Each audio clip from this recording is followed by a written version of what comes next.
తమ వేతనాలను పెంచుతూ సీఎం రేవంత్ తీసుకున్న నిర్ణయంతో కార్మికులు ఉబ్బితబ్బిబోతున్నారు. మెదక్ జిల్లా వెదుర్తి మండలం కేంద్రంలో అంబేద్కర్ చౌరస్తా వద్ద రేవంత్ చిత్రపటానికి పాలాభిషేకం చేశారు. కేంద్రంలోని బీజేపీ ప్రభుత్వం పెట్రోల్, డీజిల్, గ్యాస్ ధరలు పెంచే సామాన్య ప్రజలపై భారం మోపుతుందని ఈ సందర్భంగా కాంగ్రెస్ నేతలు విమర్శించారు. ముఖ్యమంత్రి మాత్రం కార్మికుల కష్టాలను అర్థం చేసుకుని వారి వేతనాలను పెంచి కుటుంబాలకు అండగా నిలిచారని తెలిపారు. ప్రజాపాలనలో భాగంగా కాంగ్రెస్ పార్టీ తరఫున రాష్ట్ర ముఖ్యమంత్రి గారు మరి గత 10 సంవత్సరాలలో గతంలో పాలించిన పాలకులు ఎన్నడూ కూడా కార్మికుల గురించి పట్టించుకున్న పాపాన పోలేదు. కాంగ్రెస్ పార్టీ అధికారంలోకి వచ్చిన తర్వాత మరి మొదటిసారిగా ఇప్పుడు వేతన చట్ట సవరణ చేయడం జరిగింది.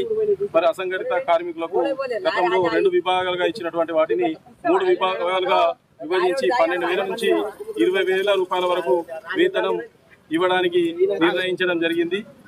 మరి ఈ గొప్ప నిర్ణయాన్ని కాంగ్రెస్ పార్టీ వెల్దుర్తి మండల పక్షాన రేవంత్ రెడ్డి గారికి మరియు కార్మిక శాఖ మంత్రులు, జిల్లా మంత్రివర్యులు, ఇన్ఛార్జ్ మంత్రివర్యులు వివేక్ గారికి హృదయపూర్వక కృతజ్ఞతలు తెలియజేస్తా ఉన్నాను.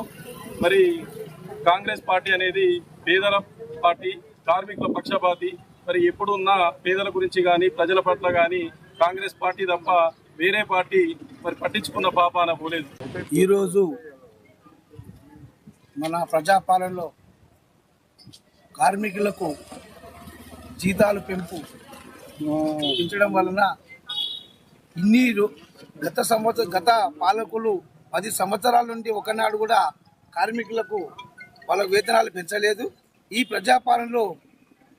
ప్రజాపాలన రాగానే మనకు 200 ఉచిత కరెంటు ఇవ్వడం 200 ఉచిత కరెంటుకి ఉచితంగా కరెంటు ఇవ్వడం జరిగింది. మరియు సన్న బియ్యం ఇవ్వడం జరిగింది. గ్యాస్ సిలిండర్ మీద 500 రూపాయలు బోనస్ ఇవ్వడం జరుగుతుంది.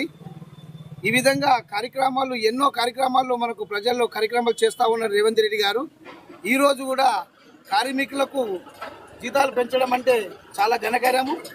ఇంత జీతాలు పెంచినందుకు మా ముఖ్యమంత్రి గారికి శుభాకాంక్షలు తెలియజేసుకుంటున్నాము. మొన్ననే ఆర్టీసీ కార్మికులు కూడా సమ్మె చేస్తే సమ్మె జరగనీయకుండా సమ్మె ఆపి మీకు మీ డిమాండ్స్లన్నీ మేము అంగీకరిస్తున్నామని చెప్పేసి వాళ్ళకి ఆ డిమాండ్స్ను కూడా అంగీకరించడము ఈ ప్రజాపాలనలో జరుగుతుంది. కానీ ఇంతకుముందు ఉన్న పాలకులు అదే ఆర్టీసీలను నెలల కొద్దిగా ఆ సమ్మెలు చేసి వాళ్ళ కోరికలు మాత్రం తీర్చలేదు. ఏంటంటే అప్పుడు